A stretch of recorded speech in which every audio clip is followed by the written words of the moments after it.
الله الرحمن الرحيم والصلاة والسلام على المبعوث رحمة العالمين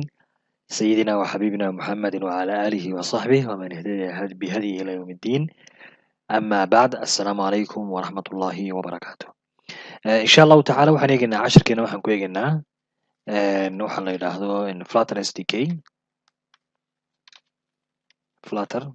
SDK sina soo nodgaraysanayno saan computerkeena ugu shubayno iyo sida waxa weeyaan aan uga soo xidhayno Android Studio markaan ku qoro Flutter SDK Google markaan ku qoro Google Flutter SDK waxay noo soo baxay ku qoran install flutter.dev kaasana kasii dooranaynaa waxaan dooran marka operation systemkan isticmaalayna dooranin anu waxaan isticmaalaya hadda Windows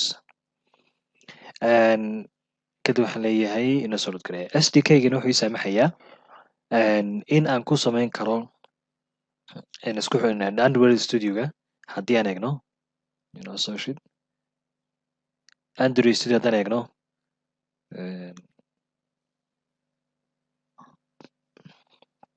waxaad arkaysa inaanu Flutter lahayn Flutterkii male marka Flutterkii horta ku shubaynaa kow marka labaadna environmentkiisii aan ku develop garaynaynay ayaan markaa isna u samaynaynaa si laftigiisa halkan waxaan leenahay next standard sidii caadiga ahayd doorkii hore maanaan setup garayn marka wayna weydiinaya okay finish wuxuu leeyahay falashaasaan soo lodgaraysanaya internetku yar dheeranaya marka inoo soo lodgaray baan ku yidhi failkeenii hore la soco maanan soo lodgarayn intuu kan inoo wado kanna ha inoo soo lodgareeyo marka weli isna wadaa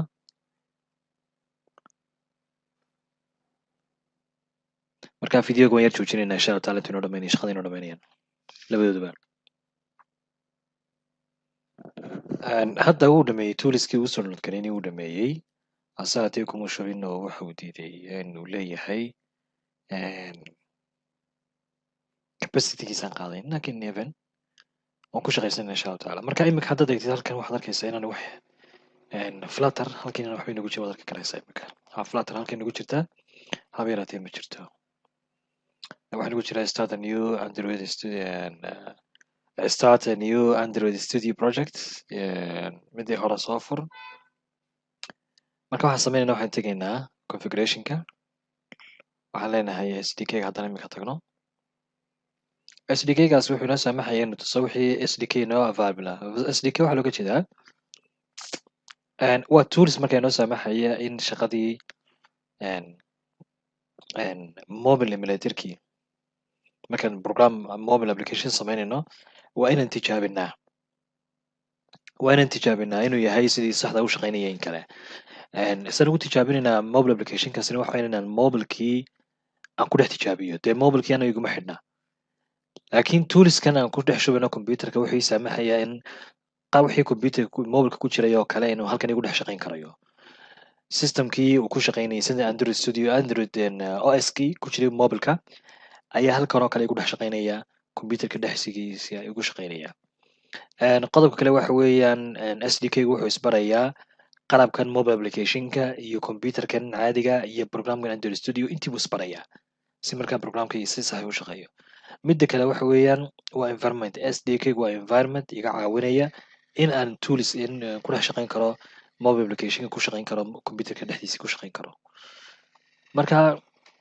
halkan versionada kala duwan baad arki karaysaa versionada kala duwan ee Android ku lahaa intaasoo version kala duwan buu Android ku lahaa marka hadda waxaan maraynaa waxaynu active garaysanoo keliya API 3D-gaas inoo active garaysan siisa ku daa ka hadda ku shubtid taabita xukuunaya soo lodgare waad soo lodgaraysan karaysaa marka apply okay accept next marka wuxuu sameynayaa uu soo lodgarayn karaysaa isagaa soo lodgaraynaya waa 22 megabyte point 1 waxaan leenahay xagga dambe shaqada iska wada adigu waay marka waxaan tegaynaa qaybta plugin isaga wareegay wuxuu noo baarayaa wixii pluginka available iyo inta inoogu shuban iyo wixii update u baahan xaggan wuxuu yahay marketplace-ka inooga eegaya xaggana inta inoogu jirto computer mobile application waxaan leeyahay Android Studio la socotay ku shuban computerkeena iyo inta updateka u baahan. marka marketplaceka markaan tagno halkan sare waxaan ku qoraynaa flutter dart baan ku qoraynaa marka horeysa dart enter c dart waa kan install baan leenahay markaa uu kusoo shubaya downloading waana jimce waana xilli hore marka dadku wada hurdaan internetkiisa wanaagsan buu markaa u shaqeynaya taa markaan dhameeyo haddana waxaan leeyahay flutter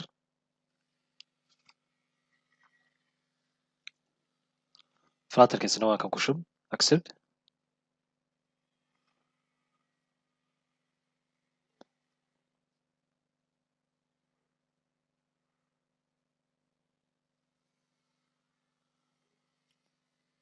markuu dhameeyo hadda wuxuu leeyahay soo restart geli okay restart markuu hadda inoo soo restart galay waxaan eegaynaa haddaba waxaa inoogu soo biiray ama differenceka inoo dhexeeya kenya hore iyo kan wajahada markaan ka dooranayo project cusub inaan sameeyo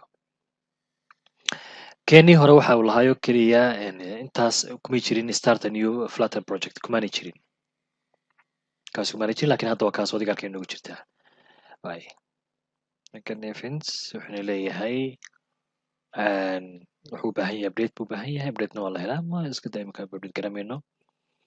SDK-ga wali inoo soo socda flutter SDK-ga markuu dhameeyo ayaan dib usoo bilaabina insha allahu tacaala imika waxaan siinaya haddana boost baan siinaya moo yar joojinaya videoga bismillahi raxmaan raxiim waka inoo soo dhamaystiray hadda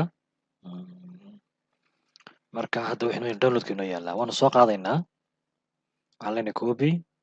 waxaan u tegaynaa program file halkaasaan iska dhex dhigaynaa waxa weeyaan mise gb waa 1.0 okay continue 1.64 gb weeyaan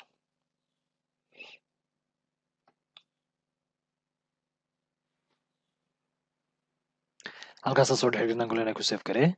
marka halkaasaan kasoo doonayna oo kasoo akhrista insha allahu tacaala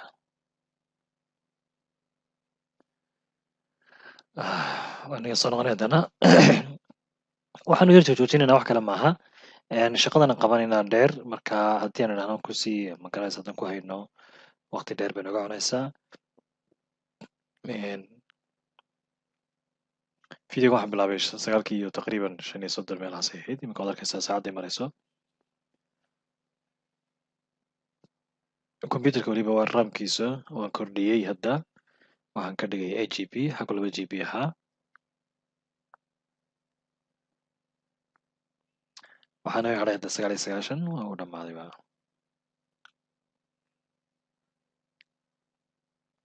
waabu dhammaaday okay hadda waxaan sameynaynaa waxaan dooranay haddaba start new flutter project afwan cancel next waxaan dooran karaynaa markaan ka doorano waxayna siinaya choice ah ma waxaad doonaysaa mid mpt flutter mpt baad doonaysaa plugin baad doonaysaa samaysid package baad samaynaysaa ama module baad samaynaysaa innaga waxaan dooranaynaa flutter application next magacaad u bixinaysaa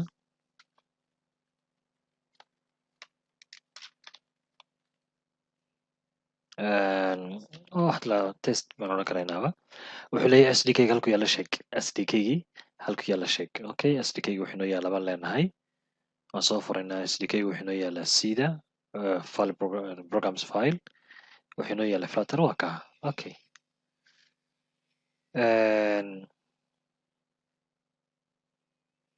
inaga bedel buu leeyahay halkuu diidan yahay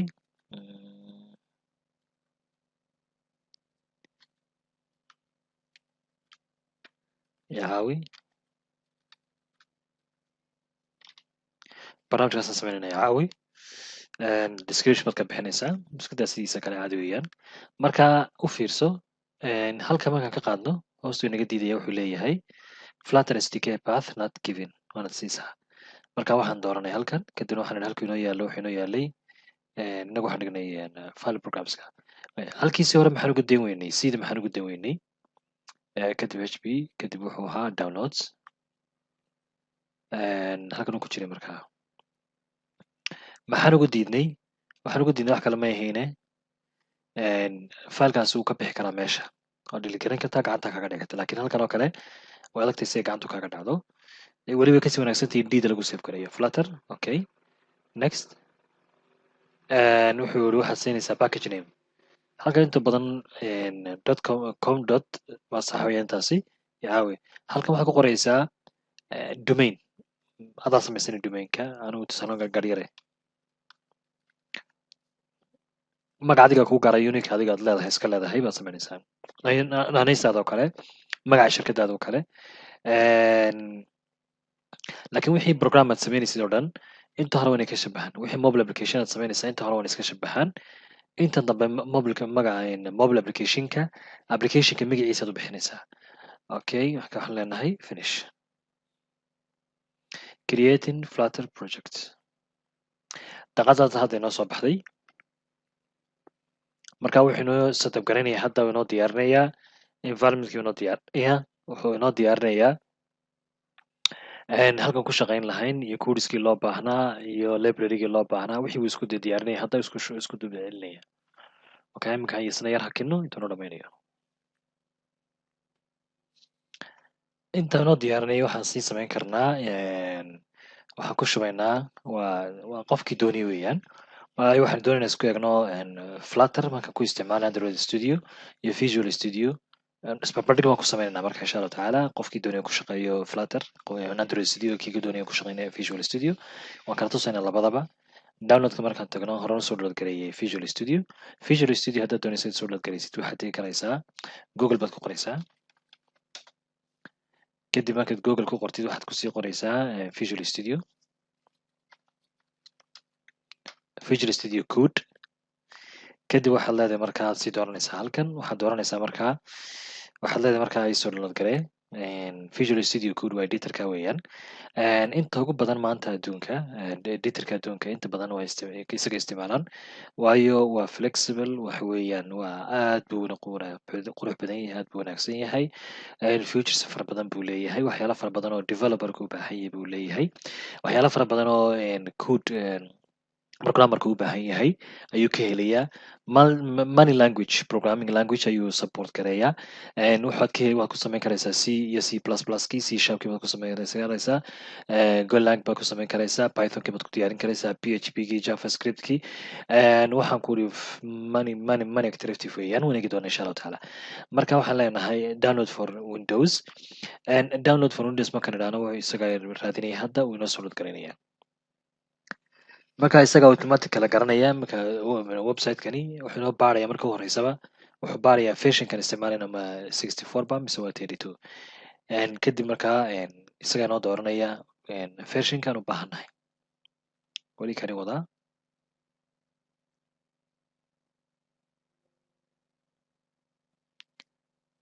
markaan gujino soo load garayno waxaad arki karaysaa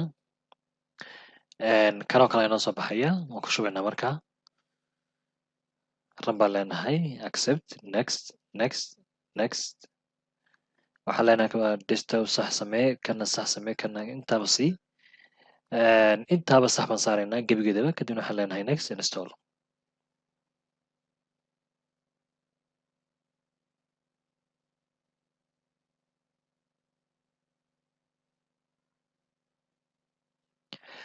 markuu is update garanaya isaga automatic isoo update garanaya automatic isaga soo update garanaya okay markaan hadda dhamaynay waxaan leenahay hadda waxaan teginaa haddana extensionka daaqadaas badhankaan ku dhufana extensionka halkan waxaan ku qorinaa dart baan ku qorinaa kaas u sarreeya dart waxa weeyaan waxaa soo nolgarayay qoraabo inta u dhow 3 million baa u dhow install baan leenahay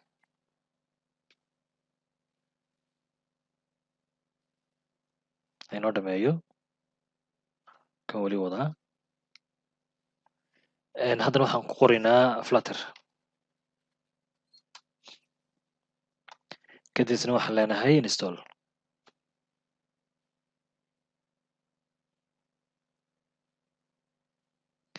labadii baan dhamaynay hadda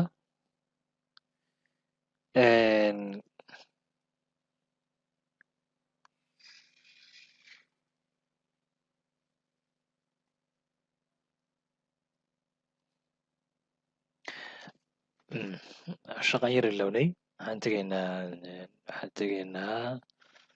document waxaan tegaynaa this pc waxaan sii tegaynaa cda halkii aan dhignay flutterka waxaan kasoo dhifanaynaa pin intaasaan markaas soo qaadaynaa copy aan leenahay halkan waxaan soo saaraynaa start environment baan ku qoraynaa environment kadib halkan waxaan ka qoodanaynaa ka dooranaya environment variables waana sii diiwaan gelinaa halkan waxaan leenahay bathkaas arki maysid bathkaasaan dooranaynaa kadib waxaan leenahay edit halkan waan gujinaynaa intaas linkiga ama intaan soo qaadnaan gujinaynaa kadib waxaan leenahay okay hadda waan barnay computerka halku filekeenu inoo yaalo automatic halka inoo yaalo waanu barnay flutterka halku inoo yaalo automatic waanu barnay marka sian haddaba markaa u samayno weliba nawada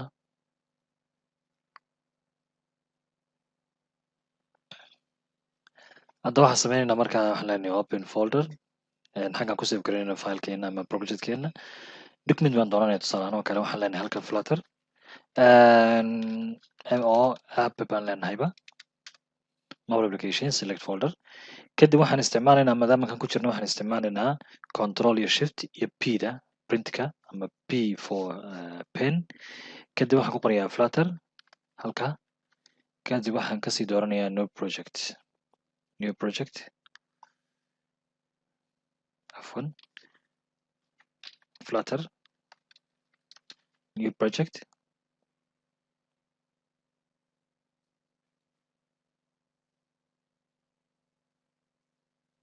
new application project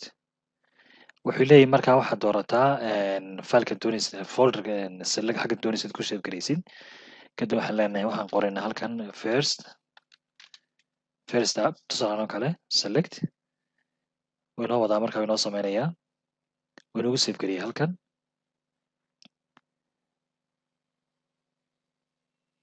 halkaas inoogu save gariyay markaa open baan leenahay marka open with code taa markaan sameynay haddana waxaan doonaynaa inaan ku ran garayno ayaanu doonaynaa marka sdkgii ayaan doonaynaa marka inaan ku shubno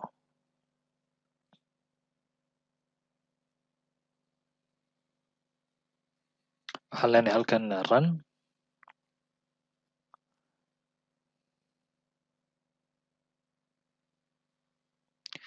halkan inaga diiday waxaan sameynaynaa markaas videogeena labaad insha allahu tacaala ayaan ku eegaynaa qaabka isaga markaas aan mabisbarbar ku sameynay labadoodaba insha allahu tacaala saasi ka fadaysi wacan wasalaamu calaykum waraxmatullaahi wabarakaatu